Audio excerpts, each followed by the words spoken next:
Hello बच्चों, let's read the question and the question says the following equilibriums are given. पहला reaction दे रखा है, उसका रेट कांस्टेंट K1, दूसरे का K2, तीसरे का K3। The equilibrium constant for the reaction 2NH3 plus 5/2O2 equals to 2NO plus 3H2O in terms of K1, K2 and K3 is।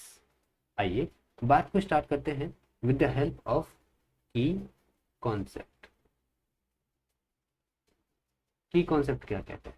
की कॉन्सेप्ट कह रहा है, देखिए अगर हमें इक्वेशन दे रखा हो, मान लीजिए कोई एक इक्वेशन है a इक्वल्स टू बी मान लेते हैं, और इसका रेट कांस्टेंट k दे रखा है। अब यहाँ पर क्या क्या हो सकता है?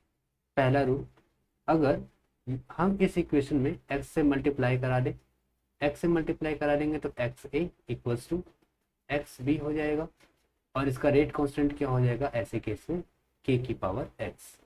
सेकेंड की अगर हम बात करें, अगर हम इस रिएक्शन को इन्वर्स कर देते हैं या रिवर्स कर देते हैं, ऐसे केस में क्या होता है b इक्वल्स टू ए हो गया, और इस सिचुएशन में k की रेट कांस्टेंट जो होता है वो रेट कांस्टेंट हो जाएगा हमारा इनवर्स हो जाएगा। इनवर्स हो जाएगा मतलब 1/1 k। और अगर हमारे पास दो रिएक्शन दे रखी है, एक है a प्लस बी, जिसका a प्लस बी, या फिर कह सकते हैं दो इक्वेशन लेना है हमें, दो इक्वेशन लेते हैं a इक्वल्स टू बी और c equals to d. a equals to b जिसका रेट कांस्टेंट K1, और b या c इक्वल्स टू d जिसका रेट कांस्टेंट K2। अगर हम इसे ऐड ऑन कर दें, ऐड कर दें a plus c equals to b plus d, तो ऐसे केस में जो रेट कांस्टेंट होगा वो मल्टीप्लाई हो जाता है K1 into K2।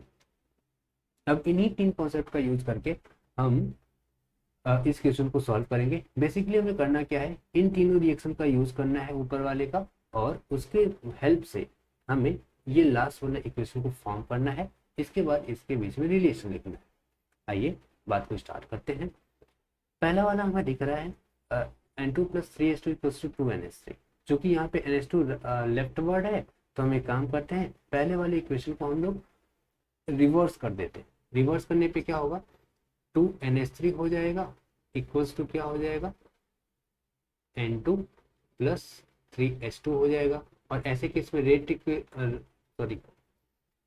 Equilibrium constant क्या हो जाएगा, ऐसे में इक्विलिब्रियम कांस्टेंट 1/K1 हो जाएगा। ओके, क्लियर है। चलिए अब सेकेंड एंड थर्ड की बारी। सेकेंड एंड थर्ड के बारे में करना क्या है, हम सिंपल साथ साथ सेकेंड वाले को वैसे ही रहने देंगे, उसमें कोई भी छेड़छाड़ नहीं करेंगे।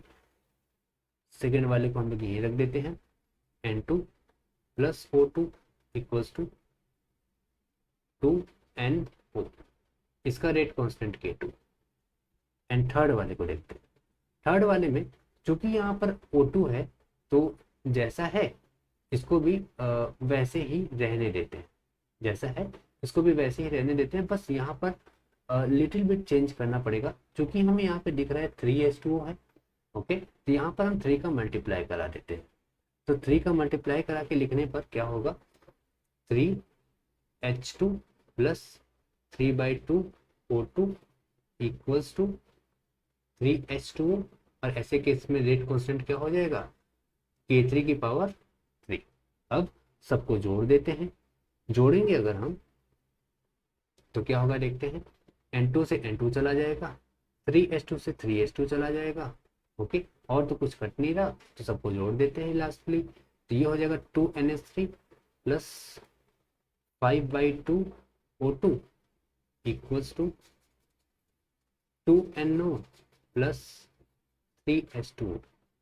और ऐसे केस में हमारे जो रेट कांस्टेंट है उनका मल्टीप्लाई हो जाएगा, और मल्टीप्लाई होगा तो क्या होगा, मल्टीप्लाई होगा तो K2 इंटू K3 की पावर 3 डिवाइडेड बाई K1 हो जाएगा।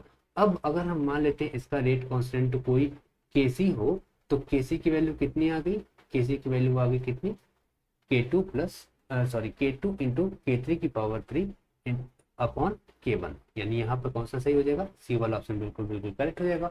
Hope this answered your question. Thank you so much.